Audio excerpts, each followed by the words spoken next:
be high scoring. We want to make all the completions and everything, but it just doesn't work out that way every time. But yeah, I think we have to have our mind right this week for a game like that.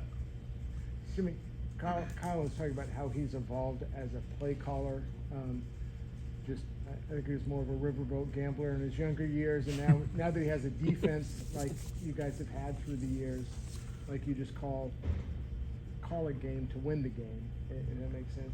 Have you noticed that, and just that he's been, I don't know, I think people would call it conservative, but just the way maybe his style has changed a little?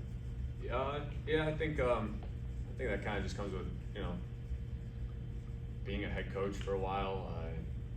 I don't know if you call it maturity or whatever, but just you're growing as a head coach, as we all do as players. I think you're always trying to get better. And when you have a defense playing like we got, and we've had in the past year, I think that's probably the smart thing to do sometimes. But it's one of those things, you just gotta feel the situation, feel the game, and whatever it takes to win. I think that's the smart thing to do. In the off season, when your future was up in the air, and for a while there, it seemed like Miami, didn't know what they were going to do with the quarterback, and Mike and Tua have a good relationship, obviously, and things have worked out well for you back here. Boy, that was a long question, long setup, but sound like Franco, Let me finish. But I mean, was there a point where you thought that could be a reasonable spot with your relationship with Mike? Yeah, I mean, they were in a conversation. Not much came from it, but they were definitely one of the teams in the conversation. Seemed like a good spot. I mean, as an offense, that's tremendous skill players, everything they got going over there. Mike, being a great coach, I'd been with him in the past year, and it was discussed. But I'm glad the way things worked out. Yeah, I mean, it worked out win-win for everybody. Didn't it? No doubt. Yeah, I think things got a way of working out. You went down the other day.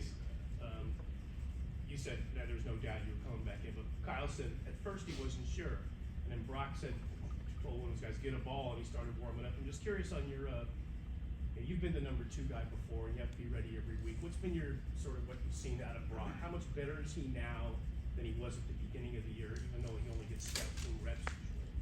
Brock's come a long way, as a lot of these rookies have, but Brock takes it very seriously. Give him tip of the hat for that.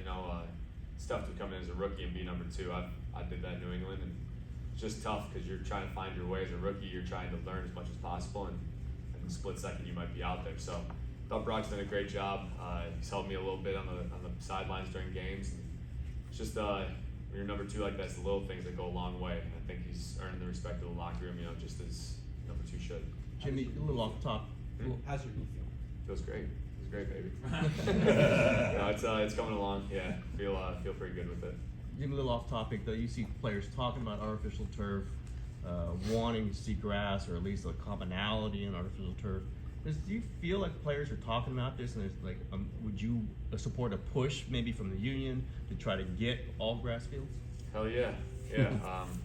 I always just go back to you look at Premier League soccer in Europe. They all play on grass. There's a reason why they play on grass, and it's better for the players. It's healthier for the players. Keeps the good players out there. I mean, no one wants to see injuries and get in a tough situation like that. But I think it'll take a big effort. Players, coaches, owners. It's going to take everybody to get that moving in the right direction. I think we'll get there eventually. It's just how quickly can we get there? Could you see players or even yourself making decisions based on trying to stay on grass fields?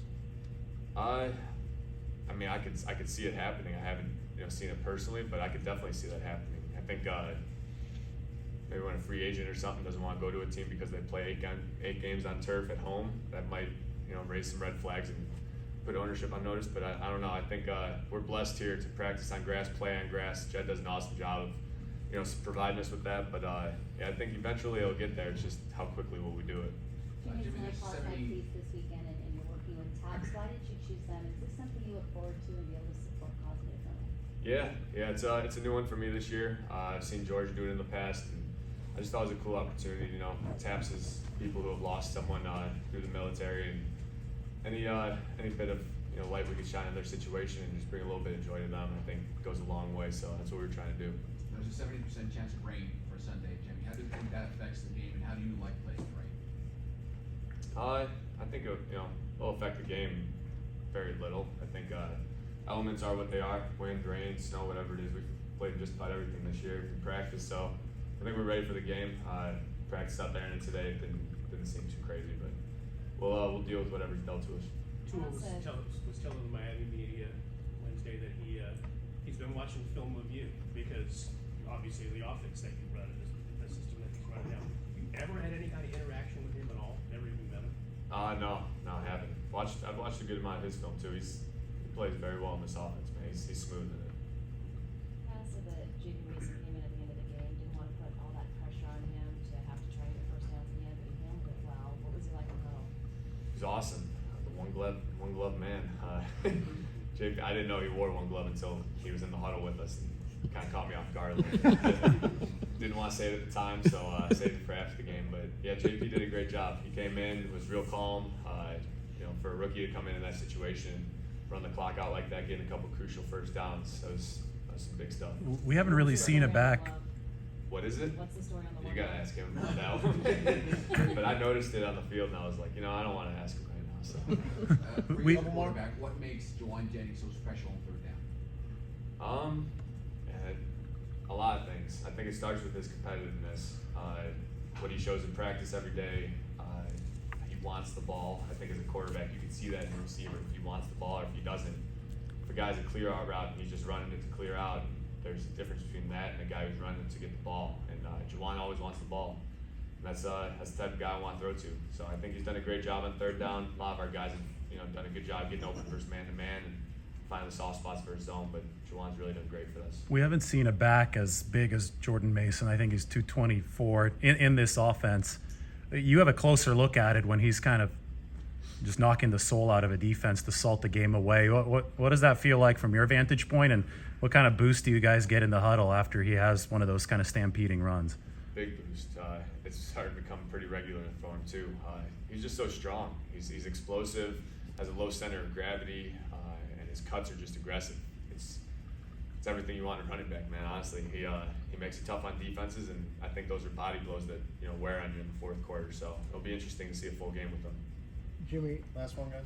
fake 16 stutter Z-dope left has been highly effective.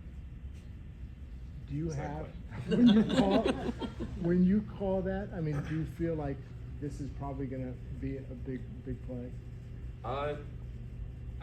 Yes. Sometimes, I feel that way about just about every play, or at least I try to get this confidence going in the huddle. But that play gets me pretty fired up. I've always been a big fan of it.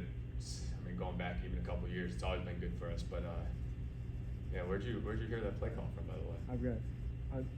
Let's talk after. Sources. Yeah. Gotcha. If you just give me an exclusive, we can discuss. Gotcha.